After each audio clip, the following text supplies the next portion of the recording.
What is up, everybody? I want to say thank you guys for tuning in on this video. So this is the actual update at that 6 week mark. So today actually marks the day that I stopped feeding the 4 hives that I originally got. And pretty much I kept feed on them for that 6 weeks because I really wanted them to build out that comb.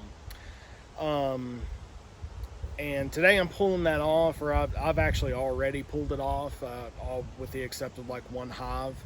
And that's just because that was like my little small nuke box. They were still kind of weak, so I'm just kind of trying to beef them up just a little bit. But this hive here, as well as the 2 hives directly out through there, they are doing really good. So I've already pulled the feed off of them, and they are literally like wall to wall with bees, just about it. I actually ended up putting a super on this one, and I put some supers on those 2 out through there. I'll get into that here in just a second because I have something that I kind of messed up on, but you know what? You live and you learn. I'm kind of trying to rectify a few things right now. But anyways, yeah, so they're doing super good. The other day, whenever I came out into the apiary, this was before me even super in a colony or even super in one of my hives. Whenever I got into them, this hive right here has done like exceptionally well. Like between all of the hives that I've got in my apiary, this one right here is doing like top notch. So whenever I came out here and I pulled the box open, I noticed, I was like, oh gosh, they are like wall to wall with bees. They're like 8 out of 10 frames. And so the general rule is the 7-10 rule. Once you get 7 out of 10 frames of bees on them, and that's whenever they're actually populating all of those frames, then go ahead and put a super on them and give them a little bit more room because they're going to really start expanding soon. So, and a couple of other things kind of go into that, as well as like how much brood they've got, anticipating sort of when that's going to hatch out. But I went on ahead and actually put 2 supers on these guys because they were literally about ready to explode out and really get going. So they're doing really well. Now the other 2 hives out through there, the middle one, I cracked it open and I noticed, oh gosh, I've got queen cups, and they were at the bottom of the frame. So, and that was sort of after that day. I supered this colony. I did not super those down there, and I should have. But whenever I was looking into them, I was like, okay, they don't have a whole lot of wax drawn out on those far end frames. I'm just going to give them another week and let them draw that out, and then I'll put a super on them. Well, come back and I've got queen cups now. So then that right there, and queen cups on the bottom of the frame, that's a sign of swarming.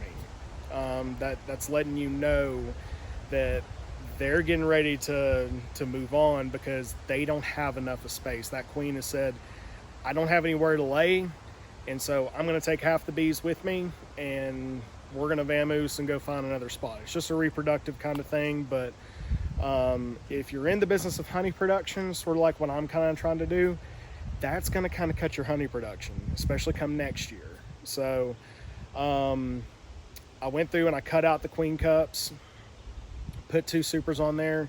Fingers crossed. I hope they, and actually the super that's like in between them is actually the bee super. So I actually gave that super to him to, if she wants to go up there and lay, let her go up there and lay.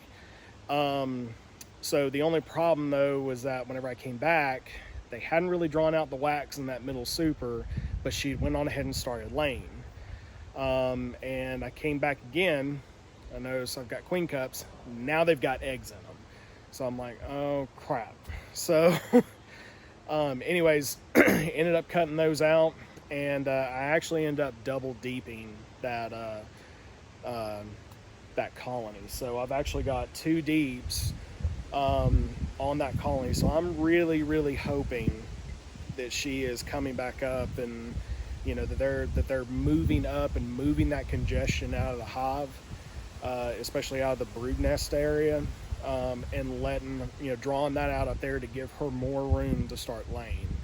I did not want to do a split. I know some people are going to say, well, why didn't you do a split? I'm really not wanting to do a split right now because I want to keep these colonies and beef them up to get them ready to go into winter. And then come next year, come spring, I can actually have a couple colonies that give me a good production of honey. So the far hive back over there, it thankfully, whenever I got into it, it only had one queen cup. There wasn't an egg in it or anything like that. It was on the bottom of the frame. Scraped it off, supered them, and then they came right back up and started drawing out the wax the next week, and she started laying. No other signs of swarming. So, I'm thankful. Thankfully, I got to that one in time. The middle one over there, I did not get to it in time, and now I'm having to fight it. So, if I can keep them from swarming, great. But this is the second time of me trying to do something to prevent them from doing that. And if it turns out that I get in there, here in the next day or two, they're still making queen cups and starting to fill them with eggs and royal jelly, then I'm going to go ahead and split off that hive. I'm not going to fight them like that. And that's just that's my fault as a beekeeper. So, but like I said, you live and you learn. So the other two hives right here, these singles right now, one of them is actually my nuke box. And so if you guys have seen the video or the short that I put out, I finally got a chance to graduate my little nuke box into a full frame hive, and they're doing really, really good.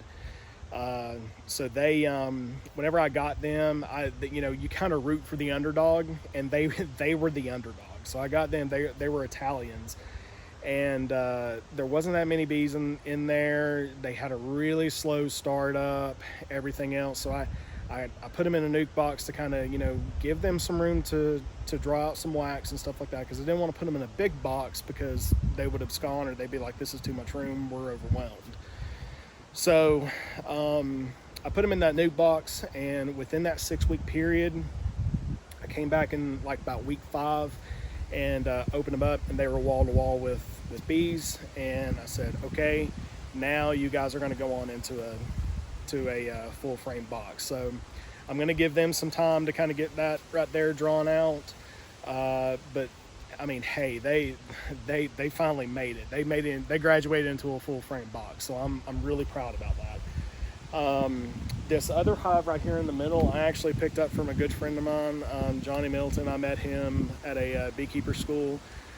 He wasn't able to take on any more hives, and he had an extra package ordered, so I bought it off of him, and they're doing really good too. I'm going to keep some feed on them for about 6 months, let them really draw out that comb. We are in a very big nectar flow right now, and it's sort of right before sourwood season kind of comes into play. But I think that middle hive out there, the one that's trying to swarm on me, they started really backfilling in a lot of honey and a lot of pollen and bee bread and everything else, and a lot of food resources. So I think they really kind of got honey bound and kind of didn't give the queen much of anywhere to kind of lay. So like I said, I'm trying my dangest right now to kind of keep them from moving on, get them sort of where they need to be, and keep them from swarming. But hey, if nature wants to take its course, who am I to really kind of say that? So I'll end up splitting them off if that's what they want to do, and hopefully I'll get to keep them there. And I mean, hey, instead of going into winter with 5 hives, I'll go into it with 6. And come next year, once the nectar flow hits, maybe we'll get some honey out of them. It might not be as much as what I would want to if they were still in that single hive and they didn't kind of prepare to swarm and I didn't have to split them off, but hey, it's all good. So but yeah, so I've learned a lot in the past like 6 weeks of keeping these guys. My number one big lesson is don't if you're anticipating them to grow, go ahead and put a super on them. Once you get that 7 to 10 frames in there full of bees, go ahead and put that super on. Don't wait, especially if you're in a nectar flow right now, like what we are. So, but yeah, I mean, these guys have been doing great. I've already pulled back all the entrance reducers on them, with the exception of the one hive that I've got right here that's still trying to get established and stuff like that, and still drawing out comb. But yeah, I mean, you know, thank you guys so much for all of the support, you know, for watching these videos. You know, that really helps me out. And if you don't mind, be sure to hit that like button, subscribe. If you guys want to check out some more of my videos, I'll be sure to leave some links. And yeah, so we'll kind of catch you guys sort of once we kind of get into sourwood season. I'll give you another update on them. But yeah, this 6-week period, they're doing really, really good. I'm very proud of them. I'm very, very thankful. So, but yeah, so we'll be sure to catch you guys later. And like I said, be sure to hit the like button, subscribe, share this video. That really helps me out on my channel. And we'll catch you guys in the next video. Thanks.